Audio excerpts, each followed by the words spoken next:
આજે આપણે શક્કરપારા બનાવીશું। ચાલો બનાવવાનું શરૂ કરીએ। એક બાઉલ લઈ લીધું છે, તેમાં 1 કપ મેંદો લીધો છે, અડધી વાટકી ઘઉંનો લોટ લીધો છે, અડધી વાટકી રવો એડ કર્યો છે। હવે તેમાં સંચળ લીધું છે અડધી ચમચી નિમક લીધું છે। હવે તેમાં આખું જીરું અને અજમા તેને ખાંડી લીધા છે। ખાંડણીમાં તે હવે 1 ચમચી એડ કરી દઈશું।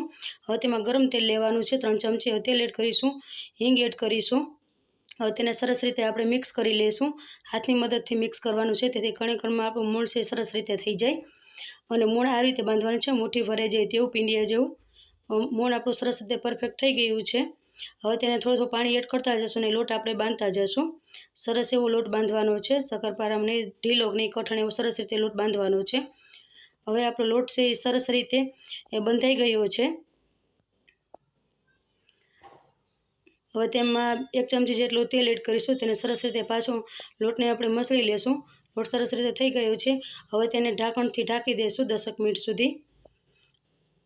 હવે આપણે ઢાંકણ છે તે ખોલી લેશું। લોટ એવો સરસ રીતે સેટ થઈ ગયો છે। હવે તેને 4 ભાગમાં આપણે ડિવાઈડ કરી લેશું ચાકુની મદદથી। હવે તેમાંથી આપણે 1 ગુંડલું લઈ લેશું। હવે તેને બીજો વધારે લોટ છે તેને ઢાંકીને રાખી દઈશું। 1 પાટલો લીધો છે, તેને તેલવાળો મેં કરી લીધો છે। હવે 1 ગુંડલું લઈને આપણે તેને રોટલી વણી લેશું। તેવી જ રીતે મેં બધી 4 રોટલી આપણે વણી લીધી છે। તમને બતાવું છું, જો આટલી થિકનેસ જોઈએ રોટલીની। હવે આપણે તેના માટે એક સાટું બનાવી લેશું। 3 ચમચી ઘી એડ કર્યું છે અને 2 ચમચી મેંદો લીધો છે। તેને સરસ રીતે મિક્સ કરી લઈશું। સાટું બની ગયું છે। તે રોટલી વણી લીધી તે રોટલી મેં લઈ લીધી છે, તેની ઉપર આપણે સાટું લગાવી લેશું। હાથની મદદથી સરસ રીતે આપણે બધી બાજુ ફેલાવી લેશું। તેવી જ રીતે મેં 4 પડ બનાવી લીધા છે। હવે તેને પાછું આપણે થોડીક ઉપરથી આપણે વણી લેશું। હવે એક ઢાંકણ લીધું છે, ઢાંકણની મદદથી આપણે કાજુ જેવો તેમાં શેપ આપીશું શક્કરપારાનો। આપણે શક્કરપારા છે તે શેપ આપીને તૈયાર થઈ ગયા છે। હવે તેને આપણે તળી લેશું। તેલ ગરમ કરી લીધું છે, હવે આપણે શક્કરપારા છે તે તળાઈ ગયા છે।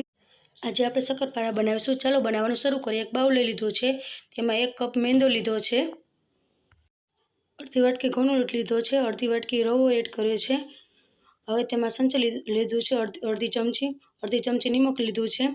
હવે તેમાં આખું જીરું અને અજમા તેને ખાંડી લીધા છે। ખાંડણીમાં તે હવે 1 ચમચી એડ કરી દઈશું। હવે તેમાં ગરમ તેલ લેવાનું છે, 3 ચમચી તેલ એડ કરીશું, હિંગ એડ કરીશું। હવે તેને સરસ રીતે આપણે મિક્સ કરી લઈશું। હાથની મદદથી મિક્સ કરવાનું છે, તેથી કણમાં આપણું મૂળ છે સરસ રીતે થઈ જાય। અને મૂળ આ રીતે બાંધવાનું છે, મુઠ્ઠી ભરાઈ જાય તેવું, પીંડિયા જેવું।